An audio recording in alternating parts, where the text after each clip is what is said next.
submit a question and you can open the Q&A panel to see any written responses back to you. Please to complete our survey at the end of the webcast because we do appreciate your feedback. I'll tell you who today's presenters are. First, we have Tobias Schoenherr, a professor at Michigan State University. Dr. PhD in Operations Management and Decision Sciences from University Bloomington. From his degrees from the European School of Business, Rutgers University, Germany, and industry credentials. Dr.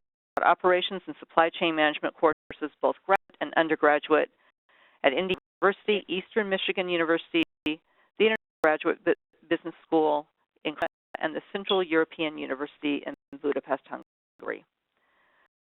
Wook, Strategic Sourcing Program Manager from the University of Minnesota. The University of Minnesota for over 20 years. She's Strategic Sourcing Manager in Purchasing Services, working with category managers and university constituents to identify and execute savings opportunities. Key resource providing spend analysis reporting university-wide and implemented and supported e-procurement and e-sourcing initiatives. VP Corporate Development, Zycus, has an extensive background in e-commerce. He's helped launch GE's Trading Process Network, the first online marketplace for sourcing and procurement. He was co-founder of B2E Markets, one of the first software-as-a-service sourcing suites, and led the supply management market as an industry analyst for the Aberdeen Group. He's been with us on several podcasts, and we welcome him back.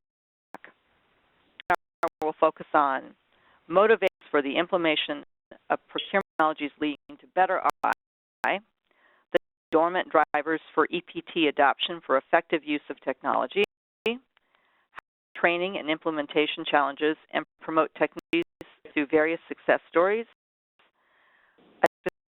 and leading performance metrics currently utilized in the industry. I'd like to thank some presenters, and I'm going to hand off to Tobias at this time. Thank you very much, Nora, and welcome everyone also from my side. Well, what I'd like to do in the next 30 or 40 minutes is to introduce you to an exciting research study that we recently completed on the drivers and barriers to effective user adoption of enabling procurement technologies, or EPTs, that I will fall short from here on. Before I begin, I would like to define, though, what we mean by electronic procurement technologies. When we refer to EPTs, we refer to sourcing of goods and services via information and communication technology-based solutions. And you all know there are many benefits of using such technologies, and they include, for instance, reduced cycle time, increased visibility, reduction in memory spending, and overall lower cost due to streamlined integrated processes and the automation that come along with EPTs. I'm going to talk about this study today in two parts. In the first phase, in the first part, I will introduce you to the results of case studies that we did with practice leaders. In the second part, I will introduce you to the results of a large-scale survey that we conducted, and then I will turn it over to Richard, who will talk about the EPT Adoption Playbook, transformation of best practices. Throughout my presentation of the phase 1 and 2 results, Richard and Linda will also chime in to provide additional insight from their perspective. Well, as for our motivation to conduct this study, procurement technologies have evolved significantly over the last 15 years, and new applications are constantly being developed. What we've seen in our research is also across the board that companies are becoming pretty good at implementing the technology and have it up and running in no time. There's, however, still a significant challenge is then, once you have implemented these systems, to have individuals in your company to actually use the system. This has sometimes to us been described as a much bigger challenge. Effective adoption and use of EPTs is still a black box for many companies, and this is where we want to bring insight to you today of how to overcome these challenges, the adoption resistance, and users questioning the efficacy of the EPTs. mentioned before, we approached this study in a very systematic fashion, and this is also how we will present the results to you in the remainder of this session. We started out with case studies or interviews with practice leaders, that is, those companies that have been successful in the adoption of their EPTs by their users. A total of 7 companies with the industries including manufacturing, healthcare, biotechnology, telecommunication, and higher education. This first phase was then used as the input to the second phase of the research, which consisted of a large-scale survey among procurement leaders and professionals. Our objective here was to assess the derived notions, as intended in the case studies, across the sample and to generalize the findings. There is a total of 144 usable and valid responses, and I will be talking more about these in a few minutes. I'd like to also sincerely thank the team of Zycus, who has significantly helped in administering the case studies and the survey itself.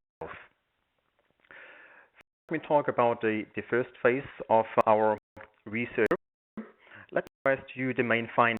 The primary objective of this first phase was first to find about the motivation behind implementing EPTs, and second, adoption challenges. Third, to find out what strategies companies are using to overcome these challenges, and then fourth, we wanted to find out what challenges still remain once EPTs had successfully been implemented, and there were quite a few of those as well. Well, primary motivations behind implementing EPTs was the desire for better integration, creation, and visibility. I find out here, though, that these benefits are only derived by the EPTs themselves. These benefits are obvious due to the greater integration, but also by the process of implementing the EPTs. In this, our early research into enterprise resource planning systems, or ERP systems, has set a methodical approach that needs to be undertaken when implementing and integrating ERP systems, foundation for sound enterprise structure. This then, in turn, can enable a much more effective implementation of ensuing systems and processes, and parallels can also be seen here to the EPT domain. Commercial departments can also be achieved via EPTs, enabling, for example, much better cross-functional integration and collaboration. This more integration, external integration can also be facilitated via EPTs with, for example, links to suppliers, credits also for them, for example, in the form of better and faster invoice payment as part of the procure-to-pay process. Constance then also noted increased contract compliance as a model due to the ability generated into the company's spend and associated contracts in place. Primary motivation was better management. For example, brand leaders noted that information derived via EPTs can be leveraged in negotiations, for example, for more advantageous bargaining position, support, for instance, a buyer's arguments via statistics and facts derived from the system. Opportunities and improvements can also be identified much more easily, such as rationalize the supply base. For example, if a query reveals that for one of the commodities there are numerous active suppliers, or expand the supply base. For a critical commodity, there's only one active supplier who happens to not be very reliable. With this insight into performance dimensions and supply base management also across time, more feedback can be provided also to suppliers, helping them to increase their performance. A third motive behind the implementation of EPTs was the lack of infrastructure existent in the remaining systems. Respondents noted that no tools were available to capture spend data, and classifications into spend categories did not exist. In addition, the cost of maintaining these legacy systems was becoming increasingly expensive, as updates were released by prior vendors anymore. industry-specific software had also come onto the market, a layoff may have been a deterrent for adoption in the past, because companies just did not feel that available solutions were able to reflect their unique processes appropriately. As many of you are aware, great strides have been made since then, and unique industry requirements can be easily accommodated. This for the adoption of EPTs and at the same time served as a motivation to take the step forward. Another driver of EPT adoption, which I did not list here, but which should be mentioned, is the leadership of the company.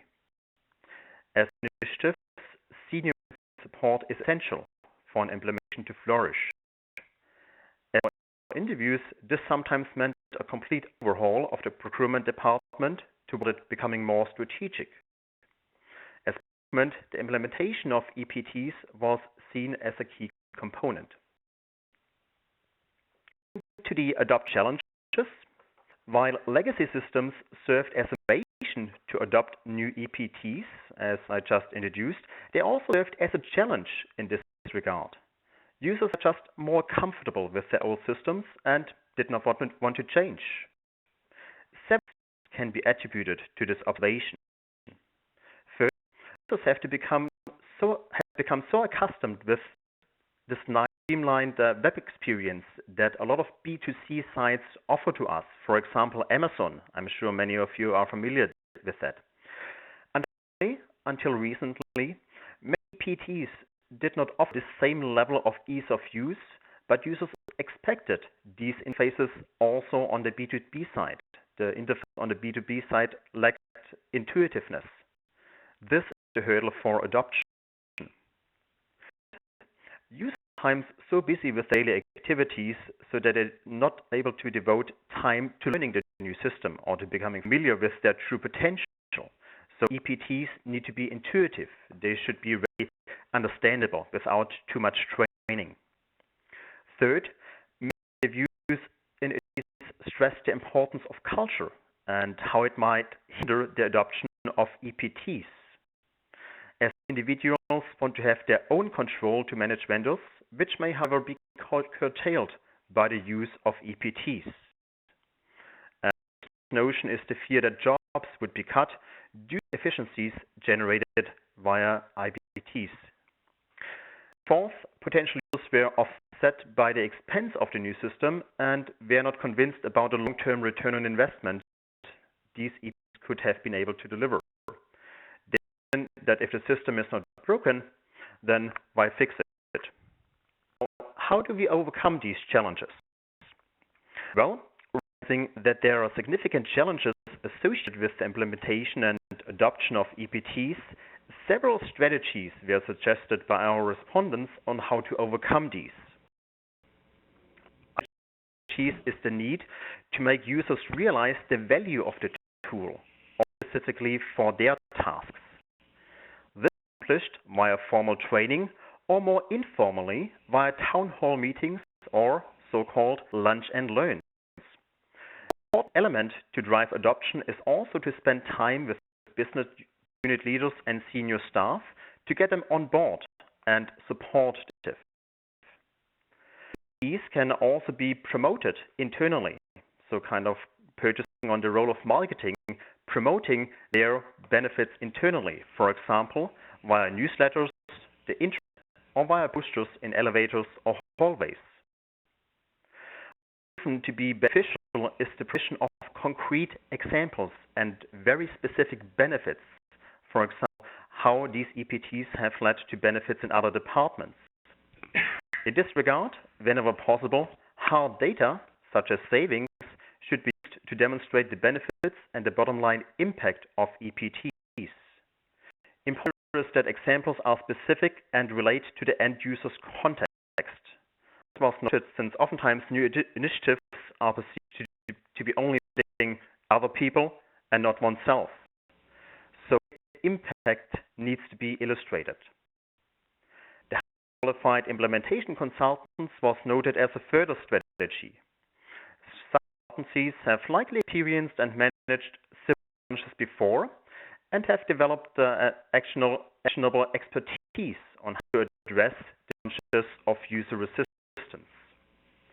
A effective way to avoid user resistance, as noted by the practice leaders we interviewed, was to get everyone involved in the EPT decision as soon as possible, as early as possible. That is, when thinking about a system and then evaluating and deciding on a vendor, where individuals can have their concerns early on and feel empowered. They feel part of the decision. Even once successfully implemented, there may still be challenges presenting themselves. Some encountered by our interviewees included that users are not using the full capabilities of the system, especially since new functionalities or updates are released on a continuous basis. Users' lack of direction, since once EPTs are implemented, usually the team responsible for it dissolves and leaves the operations to the individual units. This stresses the importance to drive EPT adoption also after implementation. Our view that this is an often overlooked area, and a lot of the effort that was expended during the implementation is paying off because of the lack of adoption among users. Shortcoming and ensuing challenge for the continued use of EPTs is that complex reporting is not supported, and more sophisticated or systems are needed to complement the EPTs. This kind of defeats the purpose of having an integrated system in the first place, since now you have to rely again on secondary systems that are not connected to the EPTs. Expectations placed on EPTs are also not met. Maybe since the advantages and efficiencies were exaggerated in the process of convincing internal users of the approach. This stresses again the importance to communicate realistic expectations in the implementation phase. The associated with the new EPTs are perceived as cumbersome and inconsistent for approvals.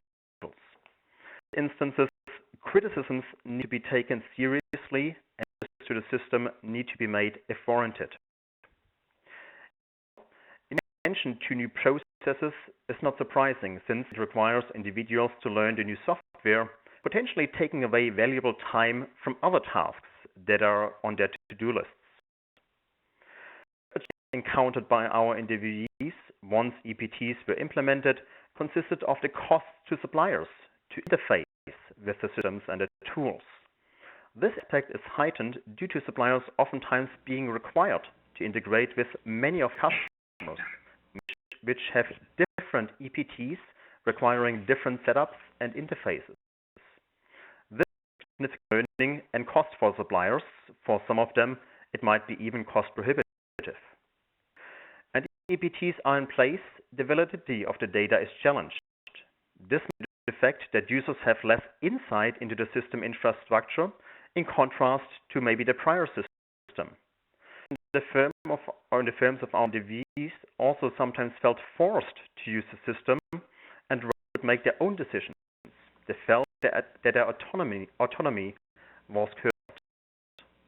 The final challenge associated with EPTs was that of firewalls and data security. So far, the results from our first phase, the case studies. Before we now proceed to the description of the second phase, let me turn it over to Richard and Linda for their perspectives. Thanks, and I know that this phase of the methodology, the case studies with practice leaders, yielded really a treasure trove of best practices and great ideas. So I wanted to take the full opportunity, the chance for us to do kind of a real-time discussion or case study with a practice leader. Linda's here from the University of Minnesota, and plus that gives us a chance to get a little Big Ten rivalry going here between Minnesota and Michigan State. But Linda, as you look at some of the results and kind of go back to the beginning of your initiative at the University of Minnesota to transform procurement, how would you say your findings compared to these results in terms of what were your initial motivations, what were some of the challenges that you saw initially, some of the strategies that you implemented to overcome those challenges, and ongoing challenges that you see. Thank you, Richard and Tobias, for the opportunity to share our insight here from the university. I thought that I would kind of look at 3 different variations of our EPTs and what had gone on with them, and it'll show a variety of the same results that Tobias has already touched on. The first one I'll talk about is our e-sourcing initiative, and that one, from a procurement professional, the folks in our shop adopting it went very well. They, immediately see the benefits of e-sourcing and what it brings and makes them more efficient. So on that, not at all. It was just getting people trained and starting it with the tool. On the supplier side, that have had a challenge because suppliers have varying degrees of technical experience, and when they were, asked to do everything in an automated fashion, we reached some barriers there and had to kind of handhold folks through some of the basics of using an online tool. Now we've had in place for several years, and those kind of things are running very smoothly. An area that is really in the procurement is analysis and strategic sourcing. Those tools are a different kind of situation because in our shop, it's considered an responsibility or something that they, these are the pressures on them to deal with their customers, and doing analysis is on a daily or, sometimes even a monthly activity. It's more sporadic. So using those tools might be easy to use, and we train them, and they walk the training saying, oh, I can handle that. When it comes to 3 months down the road and they go try to use the tool again for their, they might be using it for, then it's kind of, and so we have some challenges there adopting and the usage where we want it to be. What we've been in that situation is I'm a resource for them as an expert in our tools, but we've also put some project structure around it so that we can get some more strategic sourcing benefits from the spend analysis tool and really using our data to its fullest.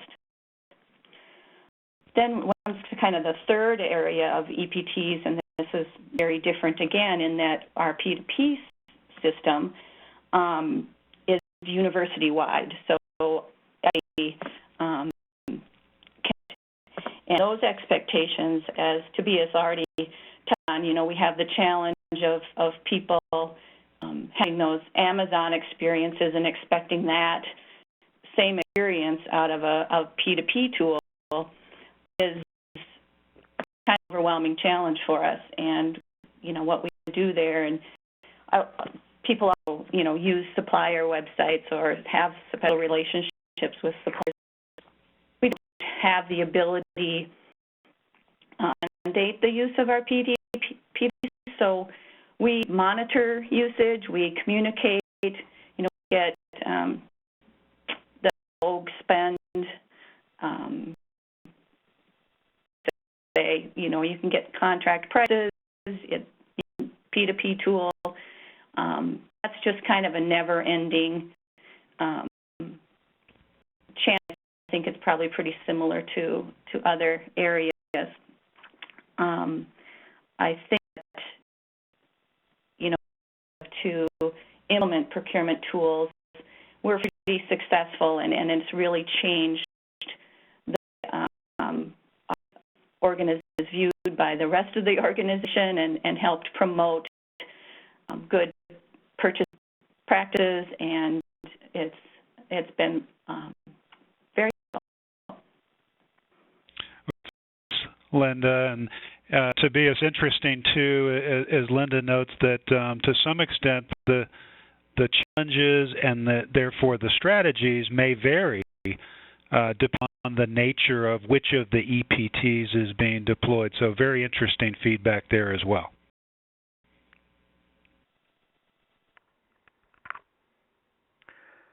Linda and Richard, now proceed to the second phase of our study, the survey of procurement professionals. As I mentioned before, the survey was administered by with the kind help of Zycus, and here again my sincerest thanks to the Zycus team for making this happen. We received a total of 144 very useful responses, of which you see here some of the demographics. Prime industries included manufacturing, healthcare, financial services. Firms were rather large, as you see here. The majority of the respondents had EPTs in place since about 2010, and respondents were fairly senior in their organizations, as demonstrated by an example of frequently noted titles, as you see here on that slide. Respondents had also a fairly large tenure, both within the procurement field and within their company. Questions we asked our respondents was, what type of EPTs are you using? And we asked respondents to indicate the extent of use on a 5-point scale, and you see here the appropriate color coding. Ordered it here with the most frequently used application mentioned first, and then going downwards. I suggest here you focus on the first two categories, maybe even the third, being of a good amount of use. So the blue, the red, and the green bars here in that chart. SE, spend is the front runner. So the analysis of your spent data to identify opportunities, such as who is the most important supplier and what is the category that we spend most on, or how many suppliers do we have per commodity, and is this number too high or low? This is crucial and goes back to the primary motivations to implement EPTs in the first place, namely to derive visibility in what you're doing to be able to better control it and make decisions based on it. I'm personally very excited to see spend analysis up there, since some of our related research has shown that the basic principles of spend analysis are sometimes not utilized by companies, leaving significant opportunities unrealized.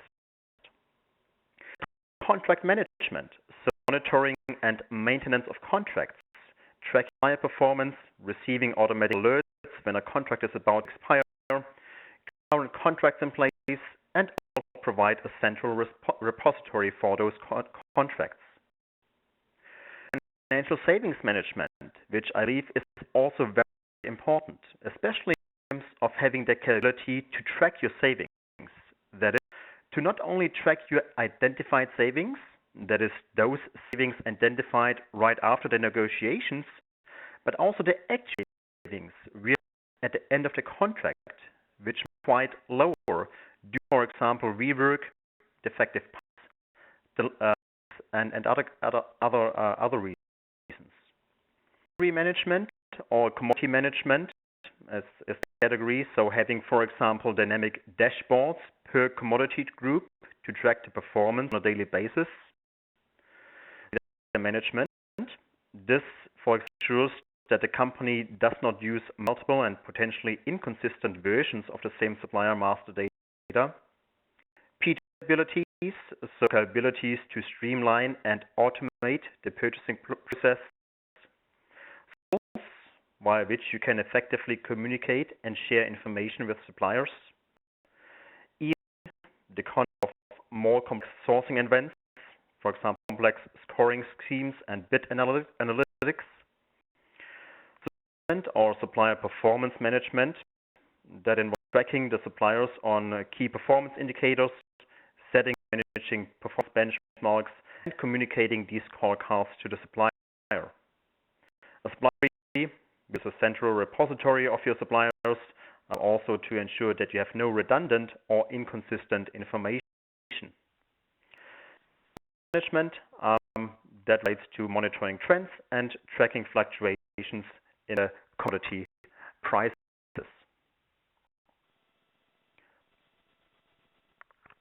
This drivers of EPT adoption. This was the second question we asked, and the scale we used here and for all the remaining charts was again a 5-point scale.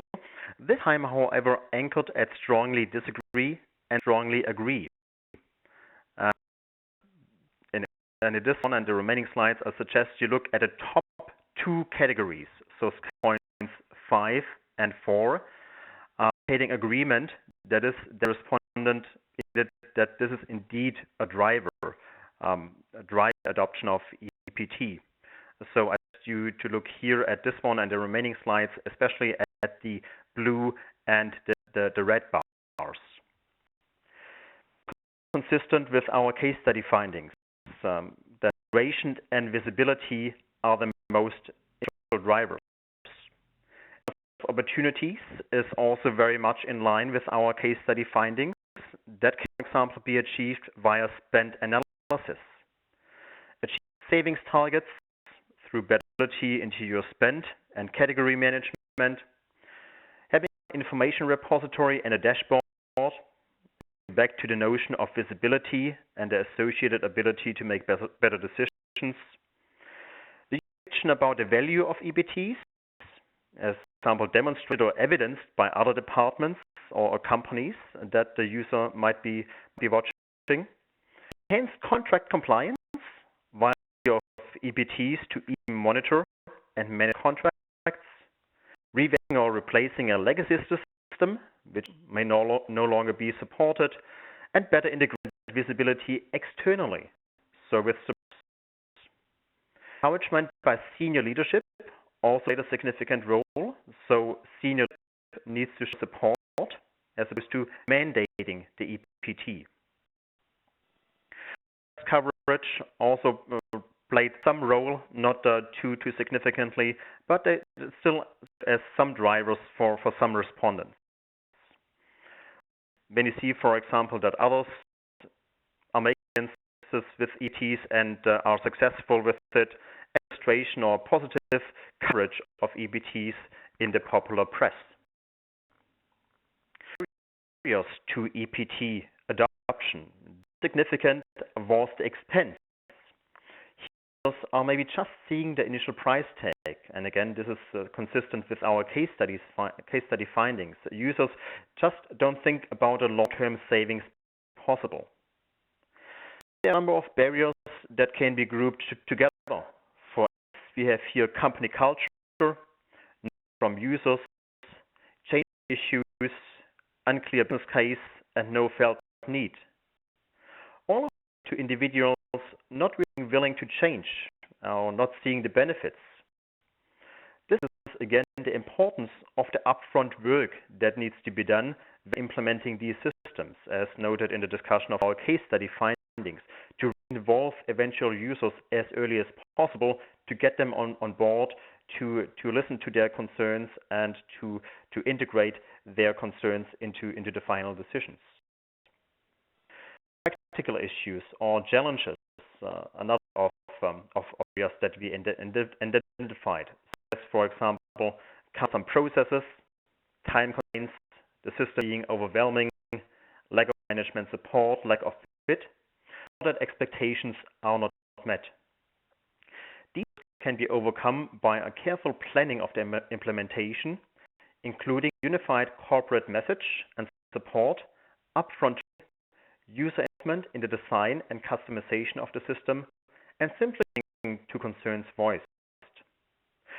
Issues such as concerns over data security and validity, and being able to or willing to connect via EPTs. A couple of questions tap into the perception of EPTs by the actual users. We have here first perceived usefulness, which we define as the individual's belief that EPTs improve their job performance in terms of, for example, productivity and efficiency. And these questions that you see here all tap into this domain. You ask the 4 questions the overall agreement of our respondents that EPTs are useful, at around 80%. Type question that we asked was perceived ease of use. Here we have a somewhat lesser agreement, in that about half of our respondents feel that EPTs are easy to learn and utilize. Quite a bit is still associated with this. However, when you think about it, 50% here on average isn't too bad and probably much higher value compared to a few years ago. This issue is the mandate for EPT providers to pay particular attention to the intuitiveness of their systems and that the systems are easy to use. I'd like to turn it over to Richard and Linda again for their perspectives. Yeah, to be as you just advised EPT providers, of which I'm one, that we should really be focused on this particular topic, and I do think it's worthy of some additional perspective here. Just the fact that there's this discrepancy between, a very high rating of perceived usefulness, but then a drop-off in terms of actually how easy are the tools to use. So, Linda, would love to get your perspective. Would you agree first that the use is very high? To become easier to use? What constitutes ease of use? How important is it? And how do you think tools have evolved over time from an ease of use standpoint? Sure. And there's that variation from which EPT we're talking about and how community is that is the user base. When we talk about something like analysis tools, our perceived use is, or perspectives, and people want to use it, they think it's easy to use, they can see some benefit in it, is where that frequency of use that I touched on before, the intuitiveness needs to be very, very high because it's not a day tool. And when it comes to like P2P, that's a little bit different because I think, at Jen, with online purchasing, it's very easy how E is a use and should be easy to use. The challenge there is getting them, getting our university community to use the university-sanctioned mechanism there, because online purchasing is so available and so sophisticated. And there's another challenge in that our university-sanctioned PP is really integrated with our ERP system. So folks see that as a slower process because we have to pull those orders through and approve them, and ordering Amazon with their purchase card, it's perceived as easy and maybe not as timely, but it really is timely, and it really is efficient to use our university because the procurement process then is much more automated. It's not just a front-end order piece. It's way through to electronic invoicing, and so if you look at the whole package, but the average purchaser want to use the P2P doesn't really care about the overall process. They care about what when they want it and to be done, to make purchasing as easy is welcome to them. And once again, to some extent, ease of use is in the eye of the beholder, or in the the specific user and tailoring tools with users in mind, I think is very good advice, and I'm sure you would agree as well, Tobias. Yes, yeah, definitely. Yeah, these are some excellent additional points. Thanks so much, Linda and Richard. Well, next two questions, we looked at institutional pressures influencing the adoption of EPTs, and the first one here, we looked at normative pressures, that is, a type of social influence that leads to conformity, so to behave like others. And all the three statements, when you read them, you see they tap into this domain. So EPTs are becoming the norm, and whether industry associations encourage their use, and whether others in the industry are using them as well. The agreement is about between 50 and 70%, suggesting that these normative pressures are quite strong. So it is not only upper management mandating the systems, but also users recognizing and realizing that this is a common trend or development, and that one should keep up with it. This is the essence of the normative pressure dimension, that one should do these things, that one should adopt these EPTs. And Linda, over to you here again for some additional insight. Yeah, Tobias, and just to follow up on that point, would be interested, Linda, in your perspective on, we talk about normative pressures. The way I see that manifested in many cases is a desire to benchmark how I'm doing against my peer group in my industry or across industries, across the procurement function.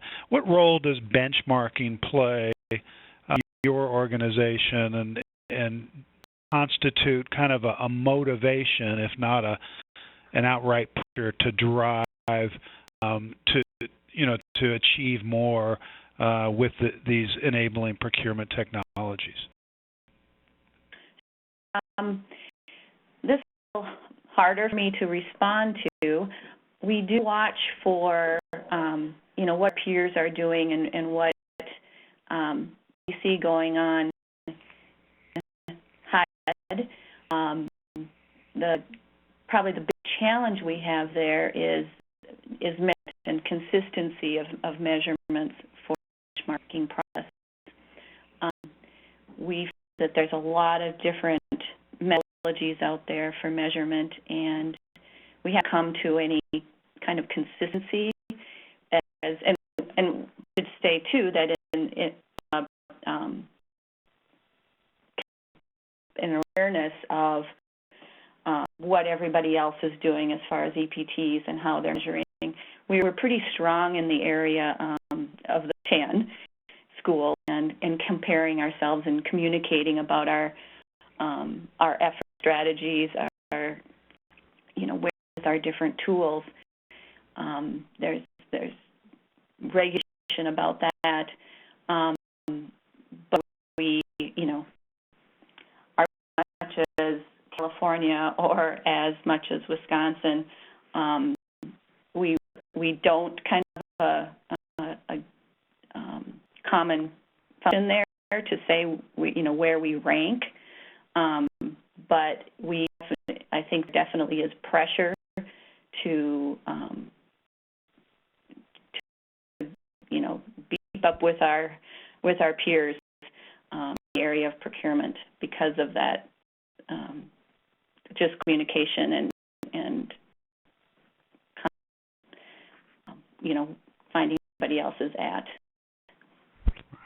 Healthy competition with industry. That's great. Thanks so much, Linda. Thanks, Mel, from me. Well, the next question we looked at was another pressure. We looked at what we call mimetic. This is to the desire to imitate others. And when you look at these three statements, they all tap into this domain. So what best-in-class companies are doing and what competitors are doing. Quite interesting here in that it suggests that companies are adopting EPTs because best-in-class companies are doing so. There was about a 75% agreement when you look at that first statement, but a much lower percentage is driven by the competition, around 40%. These are the last two statements. So our respondents are adopting EPTs not so much in order to keep up with the competition, but to strive to be the best in class in the industry. So very interesting finding. In the next question, we wanted to look at what the characteristics of those suppliers are with whom links via EPTs exist. And the theme is clear here as you look at these statements. Consider, for example, the first four statements, which all relate to the good relationships that exist with suppliers integrated via EPTs. Now, based on the type of data we collected, we are not able to discern any causality. That is, whether suppliers were integrated because they were so valued, or whether integration led the company to appreciate the supplier more. But we do correlation here in that suppliers integrated in the buyer's EPT are usually strategic or valuable suppliers. The theme expressed by a number of statements is the receptivity of the supplier to EPTs. We have been talking a lot about internal user acceptance, but the supplier also needs to be on board in adopting EPTs. Those of EPTs enhancing the buyer-supplier relationship, we wanted to look at the existence of relational capital that exists with those suppliers with whom an EPT link exists. Well, here refers to the value inherent in the buyer-supplier relationship. We don't have a way to discern causality, see that respect, trust, and interaction is usually high with suppliers integrated with via EPTs. And one might suggest that these favorable relationship traits were fostered by the EPTs. Last questions we wanted to find out whether the uncertainty in the supply environment can be better managed via the use of EPTs, and the results here suggest that this is possible. They can be kept informed on their performance via, for example, scorecards in the EPT, experts communicated constantly, and the supplier can react to any likely decrease in performance, as sent in the buyer's benchmark interface. What is the impact of all of this on purchasing performance? It clears a lot of performance success metrics. For example, here, 50% or more agreed with these statements across the board. For meeting targets and goals, since they and monitored so much more easily via EPTs. Savings can be achieved, target costs are met, quality are great. So overall, a very encouraging message for the potential of EPTs. Of course, EPTs themselves cannot achieve these successes, but their ability to inform buyers and for them to make better decisions based on this information generated and presented by EPTs. Results from our study. Turn it over to Richard. So much, Tobias, and I think we've talked a lot about the usefulness of EPTs, and as well as a number of potential barriers to achieving the potential with those. And quite frankly, I think some cases one of the barriers is simply a sense of inertia around not knowing where to start, how to go about this, because it seems when you full scope of the entire sourcing and procurement process and the different tools seems somewhat overwhelming. So just in the last few minutes here, wanted to kind of playbook on best approach to going about information and adopting EPT technologies. A quick word about Zycus, where we're positioned. We are a comprehensive solution suite, an integrated suite of source-to-pay modules that map, for the most part, to the terminology we used in the study results here. So tools for what we call upstream or strategic procurement, things like spend analytics and sourcing tools, contract management, supplier management, but also consisting of then the downstream or operational procurement associated with procure to pay, both the front-end e-procurement or purchase order as well as the back-end e-invoicing part as well. So that's where Zycus is positioned and how we're viewed in the marketplace. Gartner tends to be one of the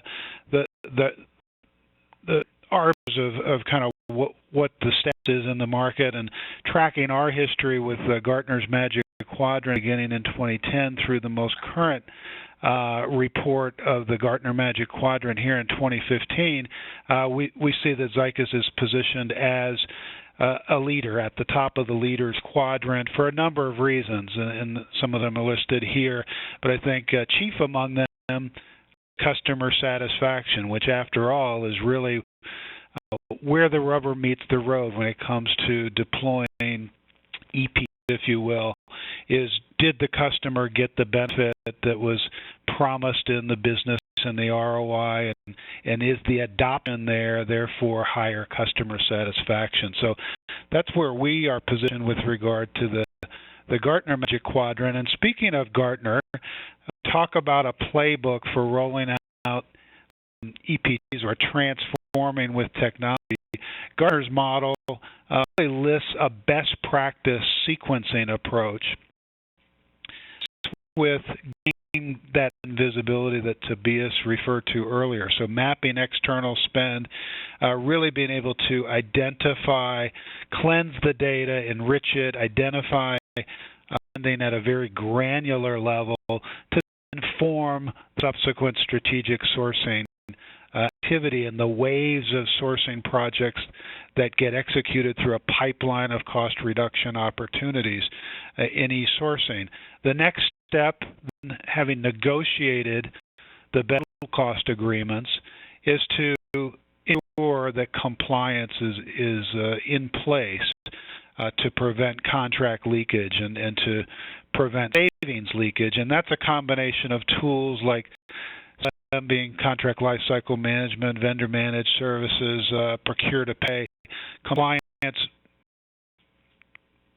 procedures that really ensure the savings are captured and realized. And then finally, in the fourth step here, managing those ongoing supplier relationships, so supply base management, really being able to segment the supply base effectively, identify more strategic suppliers, and develop key performance indicators to track those particular performance objectives and the accomplishment of those. So that's the Gartner recommended sequencing. Linda, I wanted to get one more perspective from you on looking back on your initiative. To what extent would you say you followed this sequence, and maybe to what has your experience differed somewhat?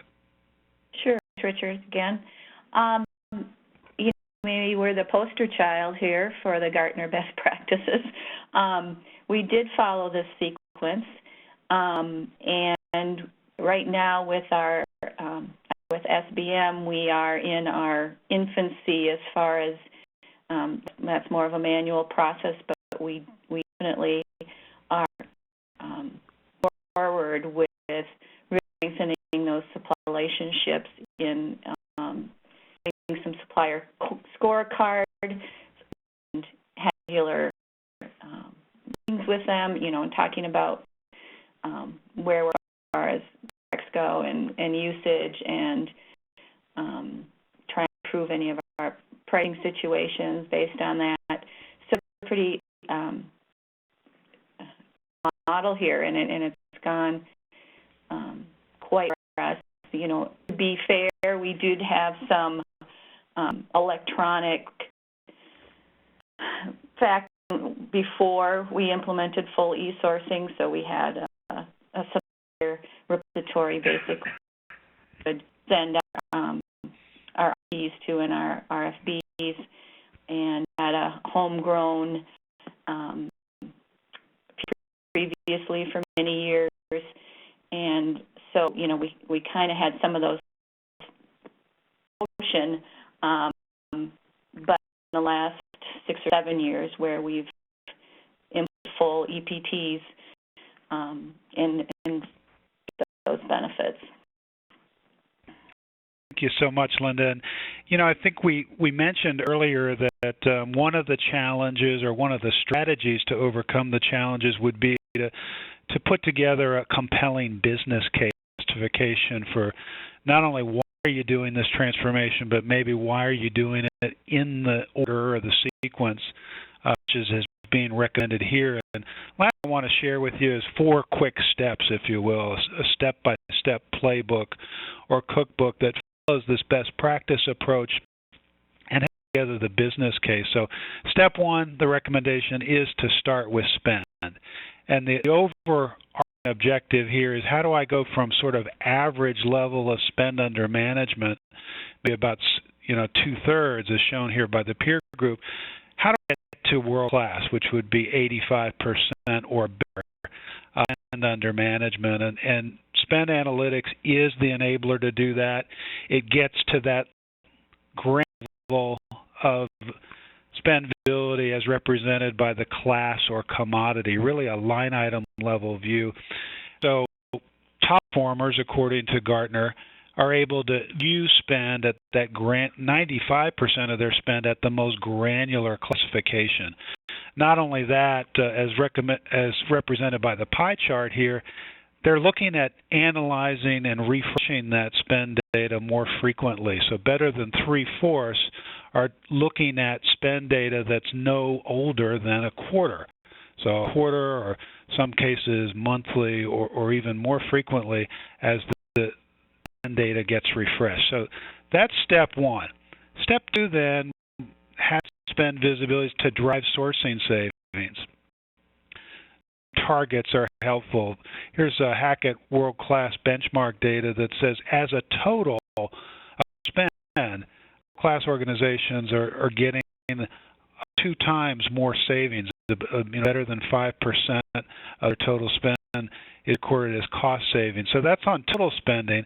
We also look at some of the metrics from our own customer base as they use e-sourcing tools for specific category projects. They're actually raising about 12% savings on average. They're also getting cycle time reduction. And it's not just for the auction approach. In fact, auction is clearly used in a minority of cases, only about 12% of the time. Most of the time, 2/3 of the time, it's taking online a fairly traditional RFP type process, but making it more streamlined and automated through the online tool. So that's step 2. Step 3 is having negotiated those best total value agreements is how do I keep and sustain those savings? So a combination of compliance tools such as procure-to-pay, contract management, and supplier management, again, to drive towards best-in-class or world-class performance. So how do I take 50% or more out of the cost per transaction, be it PO or invoice? How do I double my contract compliance rate to get to best-in-class at 88%? Or how do I rationalize my supply base? I think it's striking here that world-class performers have 2/3 fewer suppliers per $1 billion in spend. So it's just a more effective means of rationalizing the supply base, and also in the supply base to drive innovation. So it's not just about cost savings, but as much innovation being recorded by world-class performers coming from the supplier initiatives as their peer group overall. And the last step in the process then, tracking those savings, the financial savings management capabilities that were mentioned earlier. And everyone is doing this.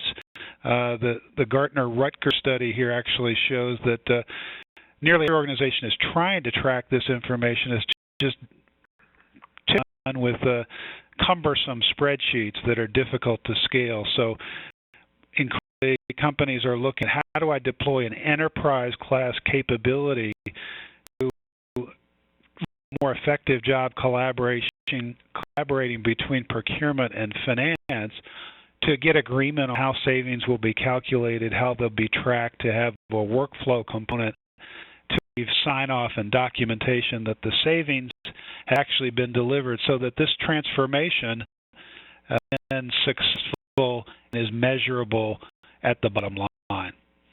So bringing it together, it's building involves identifying key value levers across sourcing and procurement, and finally running the numbers, coming up with a defensible business analysis.